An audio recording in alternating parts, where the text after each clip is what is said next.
I had AI create a team of Pokemon along with a strategy designed to defeat some of the hardest battles in all of Pokemon without items to really put AI to the test.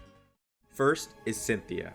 The team ChatGPT created to defeat Cynthia was Weavile, Gyarados, Magnezone, Togekiss, Garchomp, and Infernape.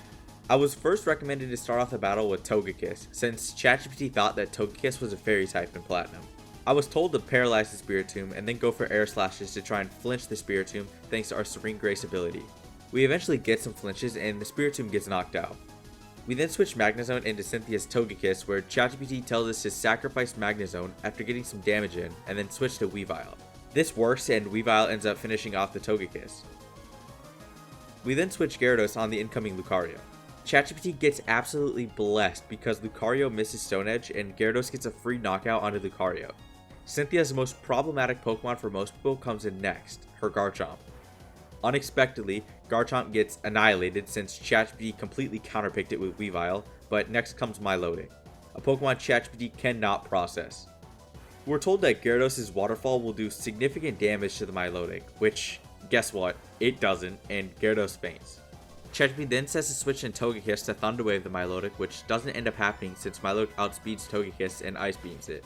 This single turn here where Milotic outspeeds Togekiss is probably the most crucial thing to happen since Milotic has the ability Marvel Scale, which would raise Milotic's defense by 50% if it has a status condition. That would have been a huge blunder by ChatGPT, but we're never punished. It then says Weavile's Ice-type moves will capitalize on Milotic's weakness, and then it goes on to say that Weavile can take advantage of Milotic's 4 times weakness to Ice moves. I really don't understand what ChatGPT's perception of Milotic is, but as expected, Weavile does very little damage to Milotic and eventually faints. Despite having both Garchomp and Infernape left, ChatGPT says to send in Infernape because Infernape's fire typing and fighting typing are effective on Milotic. Close combat ultimately does do a significant amount of damage, but not enough to knock out Milotic, and thanks to its defense drops, Infernape ends up fainting. Our final Pokemon Garchomp comes in and finishes off Milotic, and it's a 1 vs 1 against Roserade. Garchomp brings Roserade down to literally 1 HP, and it's left to luck if Garchomp wins. Both a critical hit from Roserade and a miss from Garchomp would lose us the match, but luckily ChatGPT prevails and beats Cynthia.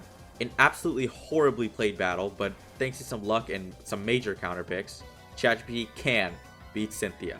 Also, just for fun, I asked ChatGPT what type Milotic was, and it answered water.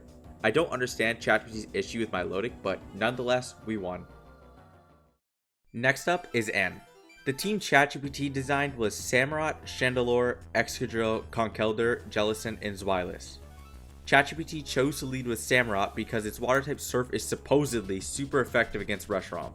Fortunately, we got a crit, but Reshiram's Hyper Beam took Samurott down to 6 HP before being knocked out. I'm then told to switch Chandelure into Klinklang. As expected, Klinklang got absolutely obliterated, but things start to go south from here.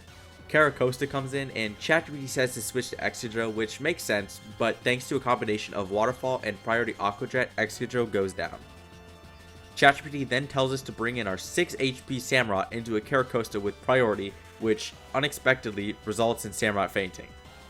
ChatGPT finally starts learning and says to switch in Chandelure to Energy Ball it. N sends in Archeops next, where ChatGPT for some reason decided to keep Chandelure in. I'm sure it comes as no surprise that Chandelure literally just dies in front of us. ChatGPT then says to send in Zweilous because Zweilous' dragon moves can take advantage of Archeops' flying type weaknesses, which is just confusing on so many levels. Obviously, it doesn't work, and I'm then told to send in Conkeldurr because I guess ChatGPT doesn't remember that Jellicent is on the team. Without getting a single move off, Conkeldurr faints. Finally, ChatGPT says to send in Jellicent, but specifically mentions to use Shadow Ball because Surf will not hit Archeops effectively. So, I think it goes without saying that ChatGPT really struggles against N.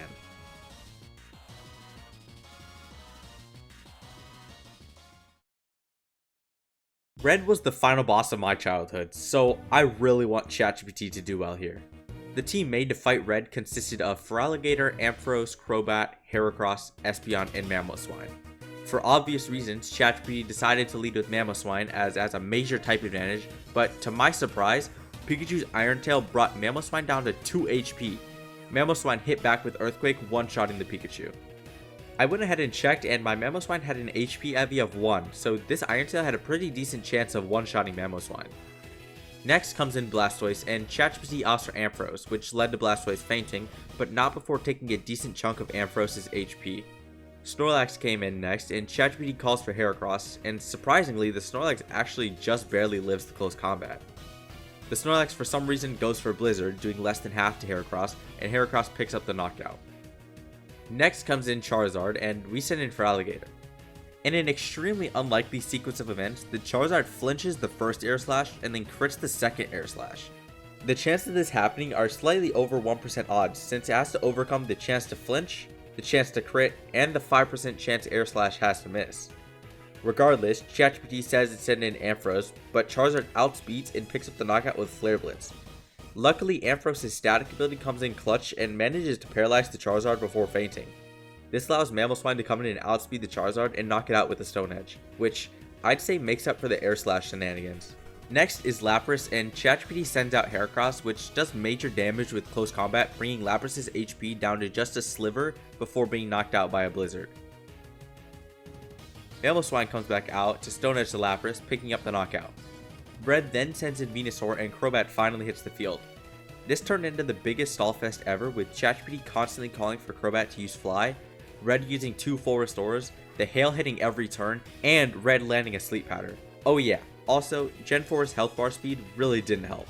This exchange took around 4 minutes, eventually leading to Crobat fainting to hail in the sky. Espeon came out next and picked up the deserved knockout onto Venusaur, winning ChatGPT the battle. An actually very well played battle on ChatGPT's part. So what I learned from this little experiment was that ChatGPT is actually just a Gen 1er. In the previous 2 battles, there was at least one Pokemon that ChatGPT could not comprehend, but for Red's entire Gen 1 team, it handled it great. That leaves ChatGPT with a record of 2 out of 3 battles, or a 66% win rate. Thank you all so much for watching, and if you enjoyed, definitely consider liking and subscribing since it helps me out so much.